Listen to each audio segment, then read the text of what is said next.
Hey, welcome everybody to the Mortgage Mastermind Group's top producer interview session. My name is Paul Baxter. I'm the implementation coach for the Mortgage Mastermind Group. And guys, I am definitely here to help you grow. What we're going to do today is something a little bit different. It's a little bit of a twist on our top producer interview session. Instead of having a top producer on and interviewing them, what we're going to do is I'm going to take a few minutes and kind of go over some of the observations that I've made over the last several years of coaching and working with mortgage lenders across the country on a one-on-one basis. I've had a good opportunity with that, and it's afforded me the ability to observe some things that not everybody gets the opportunity to do. So that's what we're going to talk about today, are the common traits of top producers that I've observed. And that number is wrong. It's actually, I've changed that. It's 5 common traits of top producers that I've observed. And I'm going to give you the building blocks. I'm basically, what you're here for today is to get the roadblock or to get the path to lead you down the road to the big leagues. We all want to be top producers. We all want to be better at what we do for a living. So what we're going to do today is we're going to break down what the people in our industry who are doing the best, the top producers, the people that we look up to and model our businesses after, what are they doing? So let's dive right in. And as I was saying, I have an honor and privilege as an implementation coach to get to hang out with some of the top producing loan professionals in the industry, and I ask a lot of questions when I do that. I'm always asking them, what do you do, when it comes to this? What's this look like for your business? How do you handle this part of your business? And what I find is that the answers I get are surprisingly similar. When it comes to the top producers, they're doing some very similar things, and they're very specific things. Over the years of observing what the top producers are doing, I've discovered that there are really 5 specific things that each and every one of them do. Now, each and every one of these 5 things have different pieces to the puzzle, but I'm going to focus on the 5 main things that each and every top producer that I've had the privilege of working with is doing in their business, and I'm going to give you ideas on how you can do that in your business as well. Okay? So the first thing, the first common trait is they know who their target is. That's the common trait, is they research their targets. They know who it is that they're trying to work with. Without exception, the top producing loan pros have researched the agents that they're targeting. They're not going after the below average agent. According to the National Association of Realtors, the average real estate agent in the United States does 6 transactions a year, which means there are some above average and some below average, but that middle ground is 6 transactions a year. The top producers are not spending their valuable business time marketing or approaching or trying to work with those average and below average agents. They're researching, they're taking the time to find out who their true target is.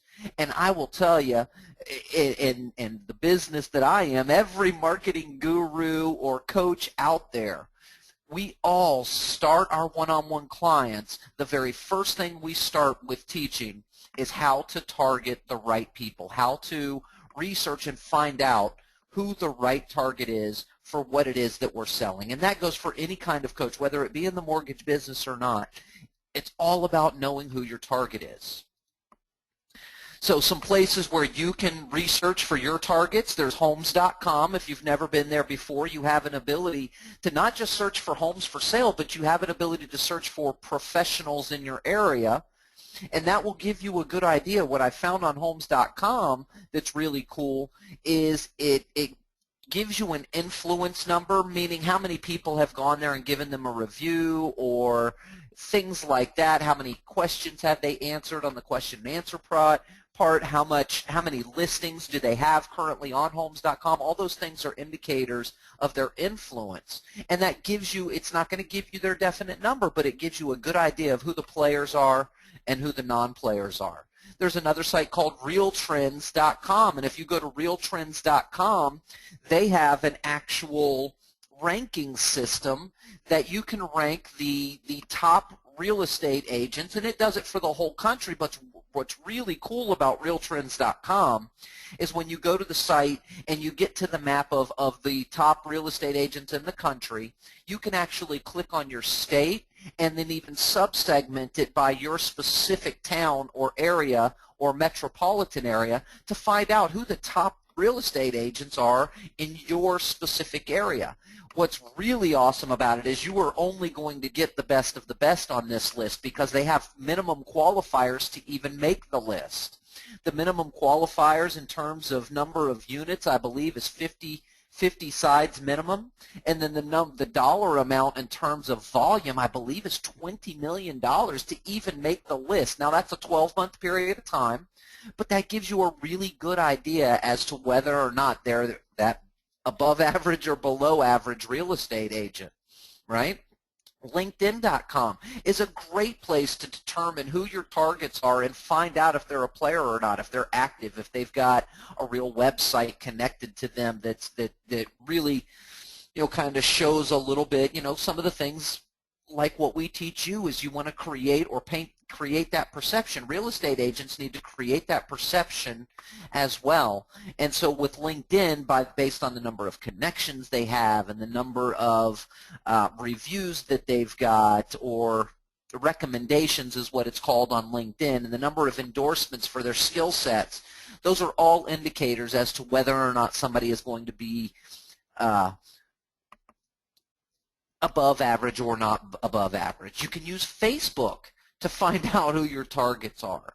People that are active on Facebook, somebody that you're a friend with, that you see them every other week or every week they're posting a new picture about, hey, here's the happy new homeowners, and they're posting a picture every week.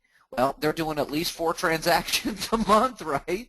So that good indicators based on their posting and their activity levels on Facebook. You can get a good idea as to who the above average and the below average agents are there. You can use Google.com, not my favorite of all the tools. I probably would use Google last of all of them, but you can do a Google search and find out who comes up first in your rankings. You can do a Google search for, houses listed by, by agent and see how many listings an agent has that come up in those Google rankings.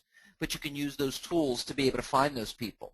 By far the single best, most efficient way, and probably, I would say 9 out of 10 of the top producing loan professionals that I've spoken with about this specific thing and talked to, 9 out of 10 of them are using the MLS or gaining access to the MLS in some way, shape, or form to find out who their targets are. It is the most accurate information. It gives you all of the information. It can be filtered based on area, state, community. I mean, you can filter it in multiple different ways. What's great about it is you don't only get the top of the top. You get all of those mid-range people too. And quite frankly, sometimes it's a little easier to target somebody that's doing 20 transactions a year versus somebody that's doing 50 or 70 transactions a year. It's just a little different. But the MLS, there's multiple ways that you can gain access to it. Our good friend Jeff, he maintains his real estate credentials so that he can maintain a placement or maintain an account with the MLS so that he always has access to it himself. I know several people, and I know several top producers that are licensed real estate agents for the sole purpose of having MLS access. If you don't have that, you've got a couple of options. The first and easiest option is go and talk to your favorite title rep, the title rep that you work with or have been at the most closings with this year. That is a great person. They have access, and they will be glad to give it to you. Just let them know what the benefit for them is. Hey, let's co-brand, let's co-market some of this stuff to some of these people. Let's find out who the players are, and let's start really focusing on targeting them. Your favorite title rep is a great place. A broker or your favorite real estate agent, somebody that you have a very good relationship with.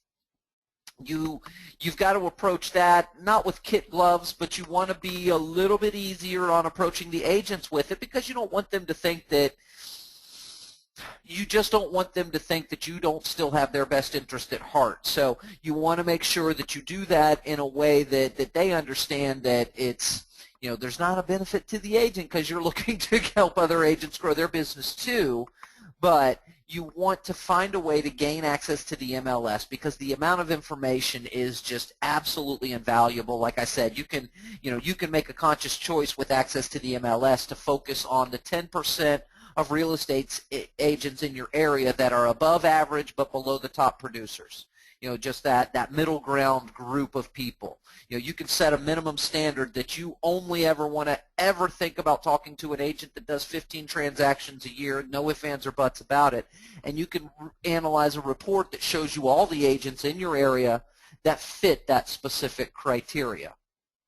The point is, take the time to research who your targets are. Don't just, your business time is way too valuable. We talk about this at length all the time on the Daily Mastermind class, which is our daily class that we have every single day. We talk about this subject at least once a month. Is your business time, you're only afforded a certain amount of that every single day. There is no, the best time managers on the planet cannot get more than 24 hours out of the day. It's just not doable. And so if you're only limited to a set amount of time for our business, to work on our business, to grow our business, we don't want to waste that valuable business time marketing to and wooing and trying to partner up with people that when we ask for the business, they don't have the ability to give it to us because they're not doing business. Yes, it's cool to want to help them grow their business and get them to that rock star status, but isn't it much better off for our business, for our mortgage businesses, that we focus on the people who are already doing a decent amount of business, that have the ability to refer us once we've impressed them, once we've shown differentiated ourselves with them and created that partnership or that relationship. We need to know that they have the ability to actually do what it is that we developed the relationship for, and that's do loans with us and sell homes together. So pay attention to your valuable business time. You only have so much of it. And you don't want to waste it by marketing yourself or spending that business time with somebody that doesn't have the ability to reciprocate. Okay? To get started with how to, who to target, you're going to start with 50 to 100 specific and researched targets. So get access to that MLS and start with, start slow. Start with 50. Start with 100, whichever is easiest for you. You don't need to run out there and get a database of 500 or every top real estate agent in your area. You're not going to market to all of them. You want to start with 50 to 100 of them. And then as the days go by, every day moving forward, you add 2 new researched targets 5 days a week, 50 weeks out of the year. So you add 2 new people every day of the week to your list. You want to do the math on that? What's that look like? If you add 2 people 5 days a week, that's 10 people every single week. That's 500 people at the end of a 50-week year. That gives you 2 weeks off for vacation time, holidays, whatever the case may be. That gives you 2 full weeks off, but 10 weeks, 10 people every week for 50 weeks gives you 500 people. Now let's say the worst thing in the whole world happens and 75% of those people opt out of whatever it is that you're sending them, calling them, mailing them. Let's say 75% of the people that you added out of that 500 tell you they're not interested, go away. 75%, and by the way, that's an unheard of number. That's a number that is astronomical. That I chose 75% because I want each of you to go, oh my gosh, 75%, is that even possible that 75% will actually opt out? Likely not. But just imagine that you did this exercise, that you got your 100 to start with, you added 2 a day every day, 5 days a week for the next 50 weeks, and you had 500, and 75% did opt out. What you end up with is 132 researched prospect partners that are receiving something from you. It's a phone call, it's an email, it's a video, it's a send out card, it's a regular handwritten greeting card, whatever it is that you've chosen to market to them as part of your follow-up plan. 132 of them have liked it. They didn't opt out. They've taken your message and accepted it. Now that's 132 researched prospects, not just ho-hum, everyday, run-of-the-mill, ordinary agents. That's 132 researched. Did I do my math incorrectly? I thought I did my math correctly, Steve, but I may not have. I'm glad. You know what, dude, with math, that's always that's never been my big thing. And when I'm on a class with loan officers, I always try and check it twice to make sure I'm at least remotely close. But Steve's saying that'd be 125 researched prospect partners. But the point is that if you do this exercise, you've got a large database of prospect partners that are above average. They're not the run-of-the-mill doing 6 transactions a year people. They're above average because you've researched them. You know that these people are doing business. You've also been marketing to them for the last year, and they're accepting what you're sending them. They're liking what you're sending. And so now you've got real prospects that you can develop relationships with and create opportunities for yourself in terms of growing your business. The next common trait is they track their targets.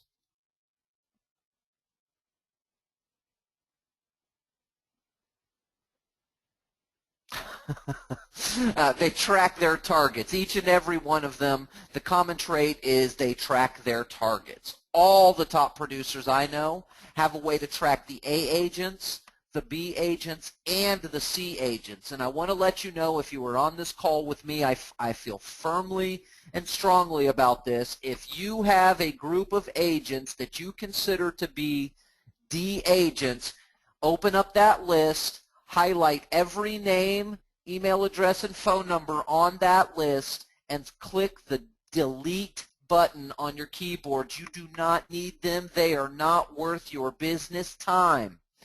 Going back to it, we're only afforded 24 hours out of the day. Don't waste your time that you consider with people that you consider to be D agents. D stands for delete. You have 3 categories. A agents. Agents that are referring you business, that are loyal to you. They are what you consider to be a referral partner. B agents. Agents that you have done a transaction with or have met with in a face-to-face fashion. You are not true referral partners yet, but there is a possibility of a relationship there in some way, shape, or form, but you've already met them. C agents, agents that you really, really, really like an opportunity to meet, do a transaction with. You want to have coffee with them. You want to treat them to lunch. You want to go trick-or-treating with them on Halloween. These are agents that you would like to have an opportunity to meet with or get with. If they're not on one of those 3 lists, that's a delete, guys.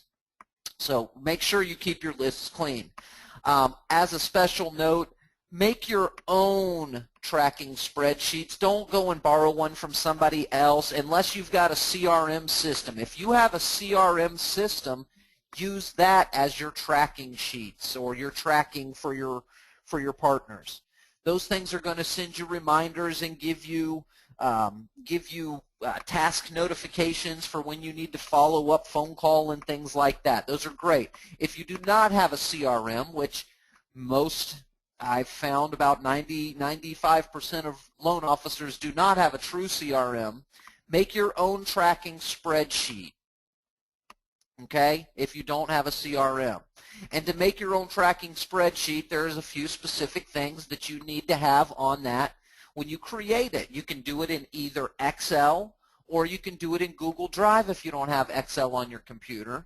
Either one opens up a spreadsheet. What you need to have is you need to have their name, right? You need to know what company they work for. You need to have their contact information, and I mean all their contact information. If you're going to deploy a proper follow-up plan, as we discussed the other day, which is emails, phone calls, and direct mail campaigning.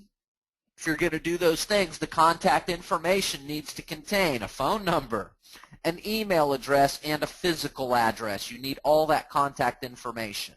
You need a column to let you know whether or not you've called them, whether or not you've added them to your automated long-term follow-up plan, your drip campaign. You need a column that lets you know whether or not you've had a face-to-face with them before.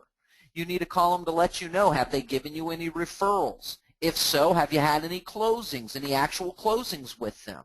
And I always, for any spreadsheet, anything that I'm tracking, I always like to leave a little special spot for notes, because notes are important, especially if you're going to do this hardcore and you're going to be getting a lot of referrals and you're going to be targeting 50 or 60 real estate agents. You want to remember those small things when you're bonding and developing the relationship.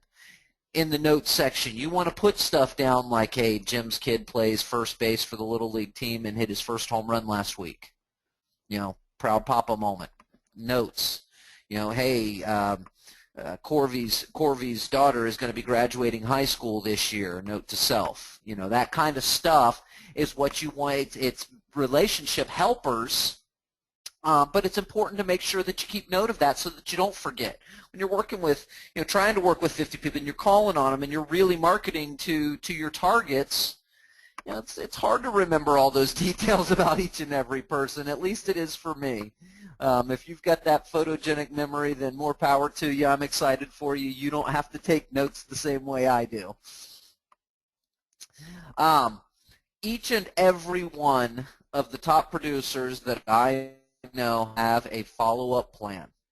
The top producers all have a plan in place for how they are going to stay in contact with their prospects, and that goes for not just past clients or current clients or leads or referrals. That goes for the partner prospects also. You have to track what you've got going on with your partner prospects, and that's what I'm referring to here, is that they all have a plan in place for following up, ongoing follow-up for their potential referral partners that they've researched. Part of that follow-up plan can be like a weekly video, weekly calls, all of the above. Live presentations is a good plan for follow-up. Hey, I wanted to make sure you got the invite to this month's Lunch and Learn. I'm going to be teaching about renovation loans on Thursday. Coffee meetings. Those are always a big, big deal, and it's a perfect reason for following up. It's not just a perfect reason for that first face-to-face, but it's a perfect reason for all those ongoing face-to-faces or those additional opportunities to get that belly-to-belly time with a prospect. Hey, man, I was in the area. I wanted to treat you to a cup of coffee next week. Hey, man, I'm going to be heading out your way. You want to have a cup of coffee with me? Chew the fat a little bit? Hey, man, I'd love to treat you to a cup of coffee, tell you about this new thing I just heard about. Hey, man, did you hear about this thing, what's going on with the industry? Let's talk. I mean, there's all kinds of reasons to meet them for coffee. But that's part of a plan. It's not just willy-nilly throwing it at the wind. They've planned that out. Lunch or dinner, that's a plan. There's a plan for following up. It's part of that follow-up plan to have lunch or dinner with them. That's part of the plan. Golf outings, that's a wonderful reason for following up.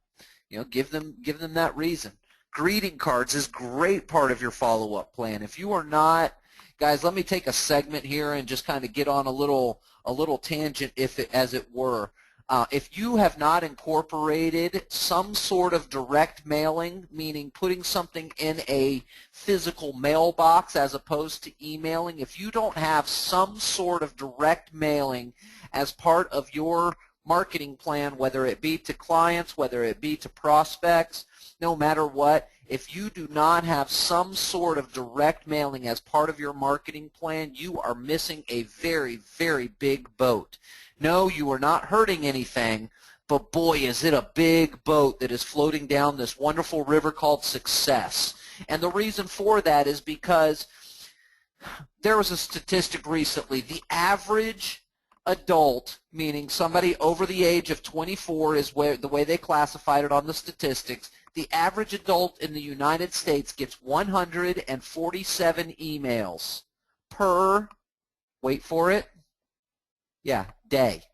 Per day, you guys. 147 emails per day is what the average adult gets in the United States of America. Now think about how many emails a real estate agent, partner, prospect gets in a day. And we're doing the right thing. You know, I'm not saying stop doing emailing altogether. Please don't misunderstand what I'm trying to say here. I am not trying to say that. It is absolutely imperative that you be there. However, it has become commonplace. Email marketing has become the thing that you got to be doing. What do you mean? Yeah, of course I'm doing email marketing. Everyone is. Everyone from the florist to the mom and pop pizza shop to the, my wife gets 3 emails a week from 3 different nail salons in our local area that are not corporate nail salons. They're little mom and pop. The wife and husband work there together and own it together, and the kids clean up the stuff. I mean, email marketing has become commonplace, you guys.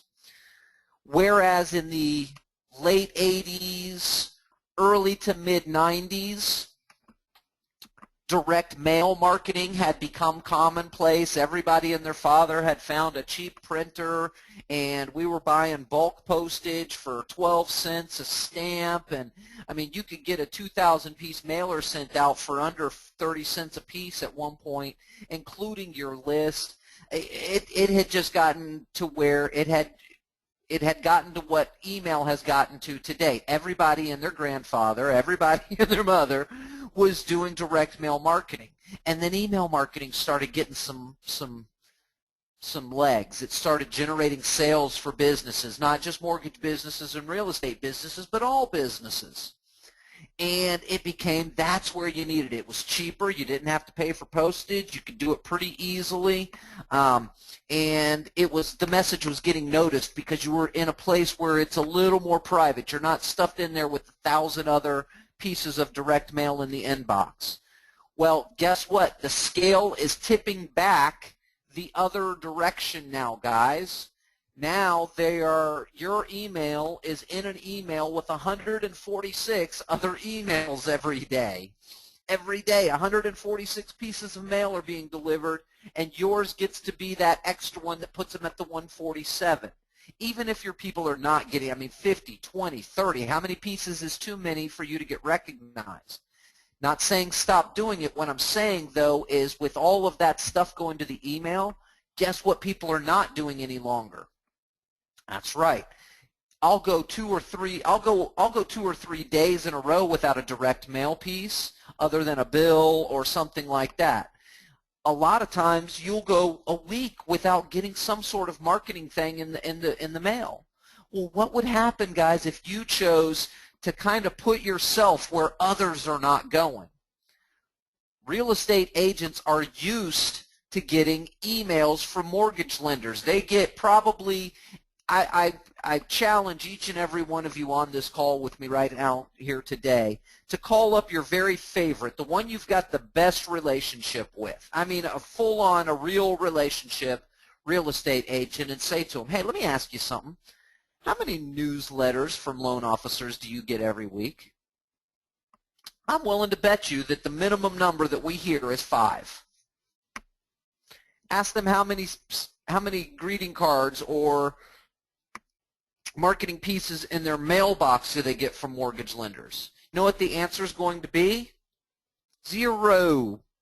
Because nobody's doing it anymore, guys. So if you do not have some sort of greeting card, some sort of direct mail marketing in there for your marketing right now, you are missing a really big boat that can give you a huge leg up on your competition, especially when you think about all the different things like greeting cards and how that makes people feel and all those other things.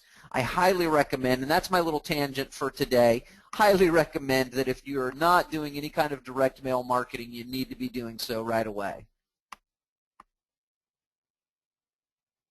Yeah, well, number 147 a day. How many is that? How many emails is that in a year?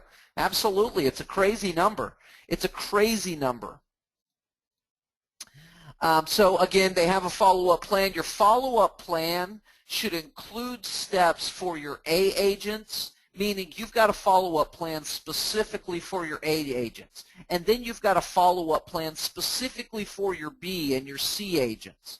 So let me show you an example of what that looks like. So for my A agents, my follow-up plan is A agents get a call every Monday to bond and build relationships and ask for the business. My B and C agents get a call on Tuesday to set up a face-to-face opportunity. For me, it's to find out if they're worthy of making it to my A list. Do I want to work with them? Is that somebody I want to work with? I see a question popped in here.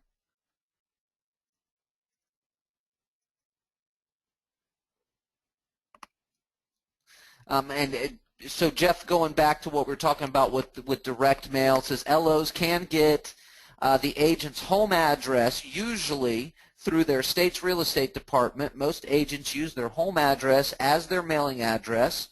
Why home address? Because my experience with sending too many cards to an agent's office address will get all those cards dumped in the trash. So send them to their home address. I could not agree more. When we're talking about greeting cards and a direct mail campaign, don't send it to their offices. You've got to send it to their home. Send it to their home address where they're opening the mail. They're the ones that retrieve the mail from the little box out front. Absolute great point, and thank you for reminding me of that point, Jeff. Appreciate it, brother. The fourth thing that all top producing loan providers do is they are consistent. Consistency is the common trait, and it is a hard trait to master. That's one of the ones that it takes a special mindset to be consistent. The top producing loan pros are all top producers because of their consistency.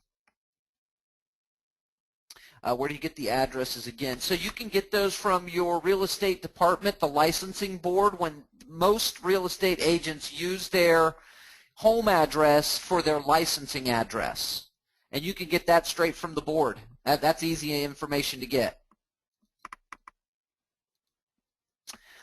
So top producers are consistent, as I was saying. They're consistent with their research for targets, so they consistently target, research who their targets are.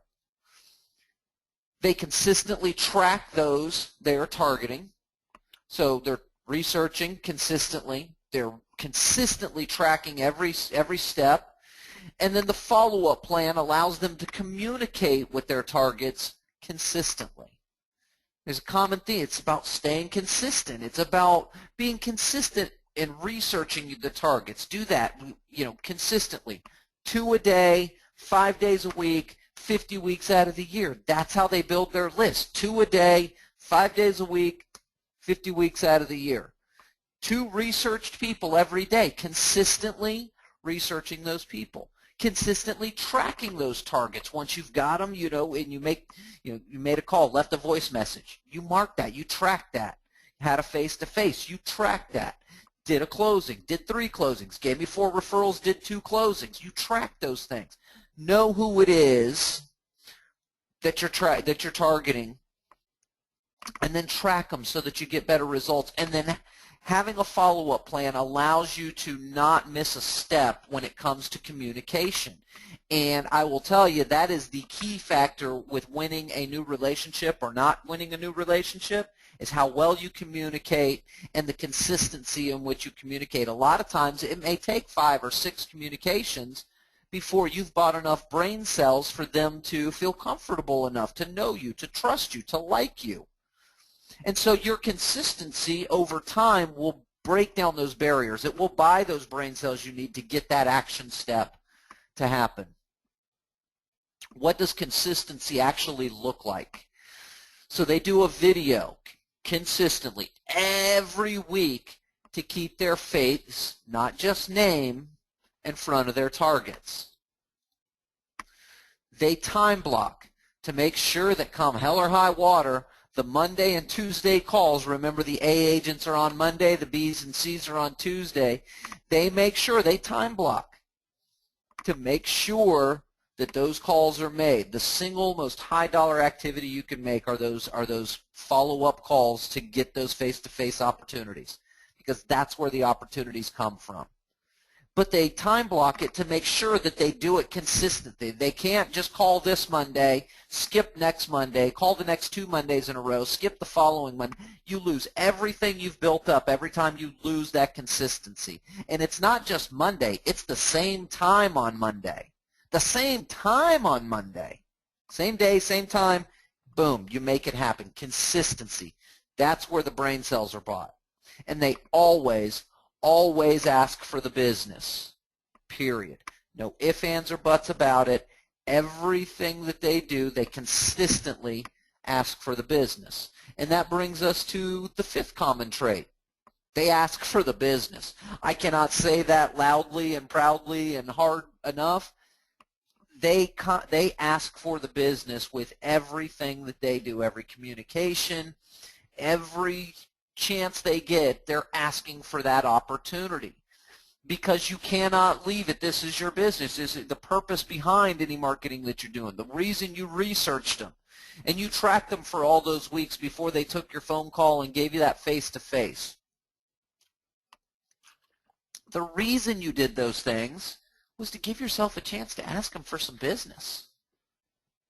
Ask them for the business. The top producers are not shy about this. I guarantee you that. That's a thing that they are not shy about doing, is asking for business. You heard Ed Narwhal last week on the top producer interview session talk about one of the ways that he asks for the business, and he does it in some fun ways where he kind of sets it up with, even at an appreciation party, he set it up so that he had a really cool way at the end to ask people for business. Hey, and if you guys want to make sure we've got the jumbo crabs at next year's crab boil, I need a referral from each and every one of you. Your referrals are always so it's a great fun way to ask for the business. Every communication is an opportunity to ask for business. They know that no only means not right now. We've gone over this, golly, several times on the daily mastermind class, and it really, I bring it back up for this class too because it makes sense for a lot of the different things that we talk about in our business. But it boils down to no only means not right now. Think about statistically, not just the fact that 48% of salespeople never follow up with a prospect, all that stuff, but think about it in terms of when the sale happens. 2% of sales are made on the first contact. 2%, right? 3% of sales are made on the second contact. 5% are made on the third contact. 10% of sales are made on the fourth contact, and 80%, 90% of sales are made from the fourth contact on. So no doesn't mean no. 90% of people only mean not right now. That's what no means. And that includes when we're talking about prospect marketing or marketing to partners. They don't want to meet you for a coffee today. Okay, next week they might. They only mean not right now. They only mean not right now. And 90% of the objections you get to those meetings are smokescreen objections anyway. But they only mean not right now. They don't mean no, never want to hear you, you're a horrible person for calling me. No, they just mean not right now. And that mindset of they only mean not right now, that mindset is a common trait that the top producers all have. They don't allow that no, by having the mindset that it just means not right now, it doesn't get them down. They don't feel that rejection that, oh, they said no, I'm never going to do it. They don't feel that because they know that, man, next time I call them, that's when I'm going to buy that brain cell. They know in their heart that they're going to get that opportunity if they just be consistent enough. If they just provide enough value, they're going to get that opportunity. Whether the guy said no today or not, that's okay. He just means not right now, right? And the sales statistics support that. They ask for the business. One of the cool things that they do is they find fun in different ways to ask for the business. So instead of saying who can I help you get an approval letter for, why not say who do you know that needs an approval letter? Can you guys tell the difference in these two call to actions? They're both very good, and asking for the business, either one of these will suffice. If you've got one of the, as long as you're doing one. But there is a difference in these two. This top one is called is basically it's looking for who can I help you get an approval letter for. Oh boy, golly, you're asking for that immediate thing. Who do you know? Now they're starting to search their brain about, golly, who do I know that would need an approval letter? Who can I help? Well, I don't know anybody you can help, but who do I know? That's much more specific and much more to the point. So in asking for the business, just find fun and inventive ways. Hey, you got anybody that you need to get to the closing table this month? Hey, who can I help buy their first home? Hey, is there anybody you know that I can help get a loan that helps them renovate their home as they're moving in? I'm more than willing to help. So find those fun and inventive ways to ask for the business that are a little bit different. The top 5 common traits are, again, to recap, number 1, research and find targets. The easy way is start with 50 to 100 and then 2 a day from now on, and you will always have a targeted list of researched prospects to partner with.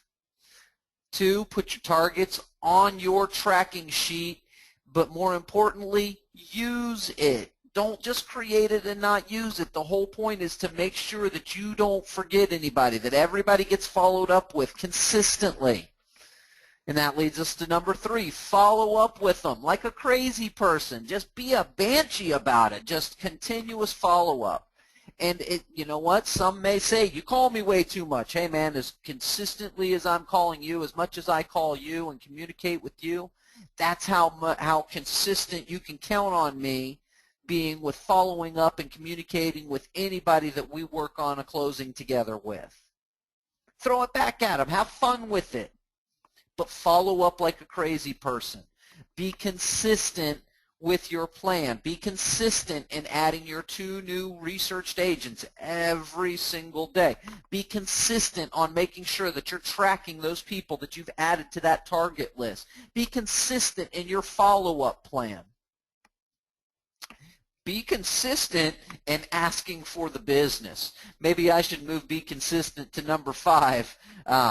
But be consistent in asking for the business. And number 5, without fail, every single time, ask for the business.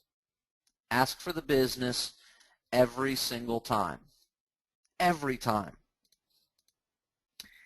Guys and girls, that is it for today's presentation. I want to thank you so much for taking a few minutes and spending with me, and have a happy Halloween. I can see there's a couple of questions, so let's address these real quick.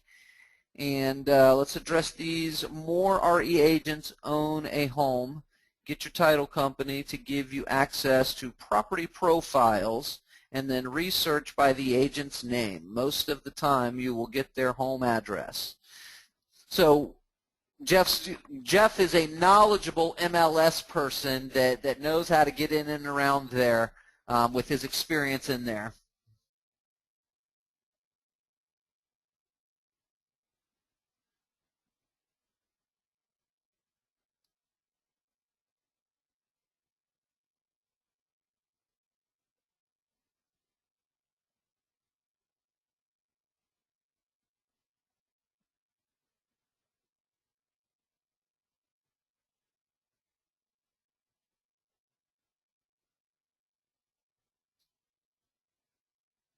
Okay, and Jim's got a great question here, and I want to make sure everybody sees it. So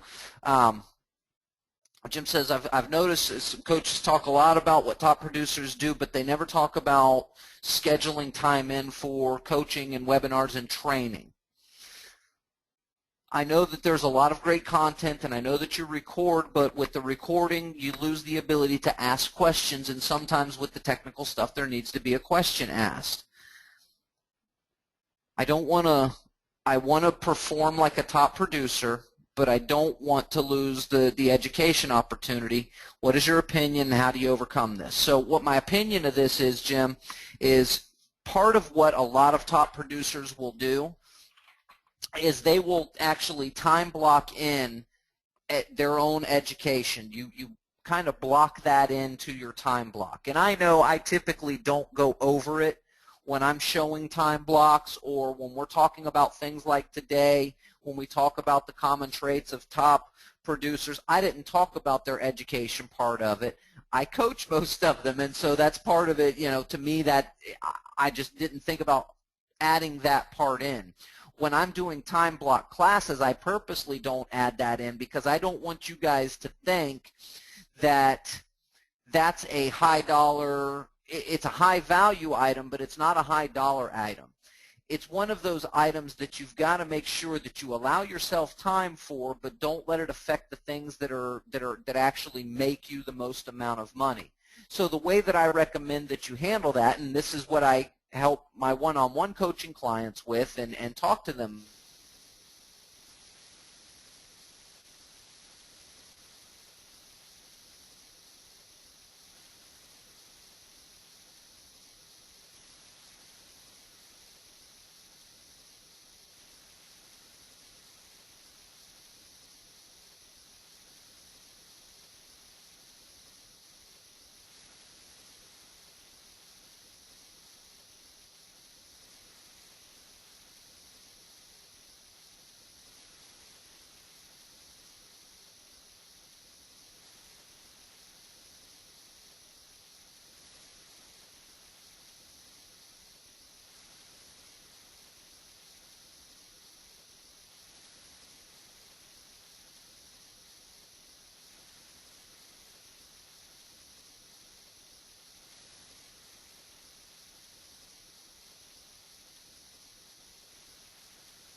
Can you guys hear me now? Can you hear me now? That is weird. Okay, I'm back. I'm back. Woo! I'm back. Sorry about that, guys. That was really weird. I got a little notice that said my connection to the webinar has been lost. To check my internet connection, so obviously I went down here. I'm connected, and then at the same time it flashed up, said I was back. No super secret info, man. I was answering that question and kind of going through it, that question and answer with Jim on how to handle training and education and coaching and still perform like a top producer. Still go through the things and block your time and do the things that you know are there to generate your business. The main thing is I don't think that some people, I think, need to be on the class every single day, and other people I don't think need to be on the class every single day. It just depends on where you're at with your business. Okay, it just depends on where you're at with your business.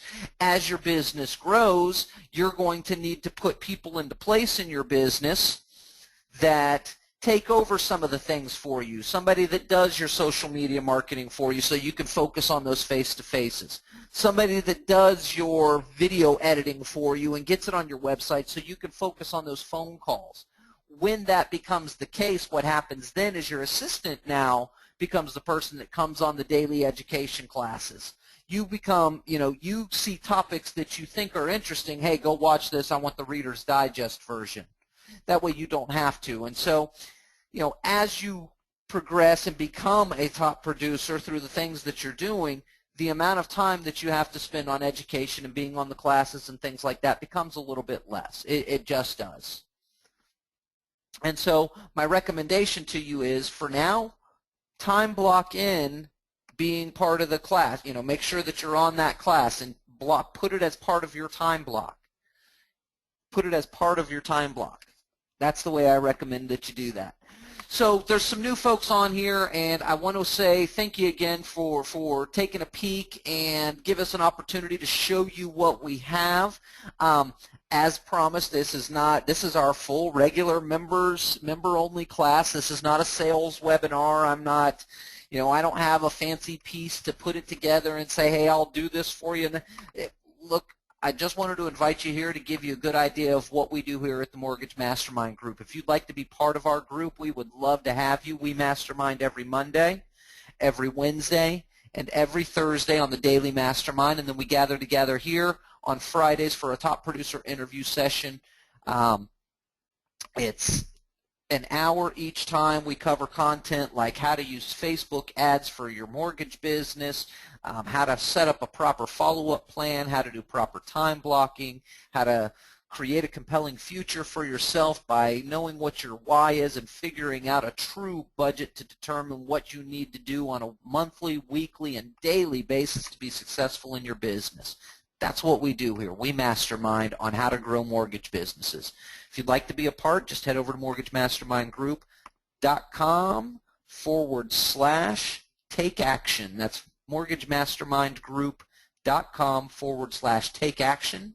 That'll take you right to our sign-up page. It's $100 for a month, and that gets you access to all of our classes. If you do feel like you need some one-on-one coaching, feel free to reach out to me. I'll be more than happy to tell you a little bit about the one-on-one coaching opportunities that we have as well. Thank you again so much for taking the time with us. Guys, girls, be safe tonight. It is Halloween. I know some of you got some cold stuff rolling through on you. Be careful. Have fun. Enjoy.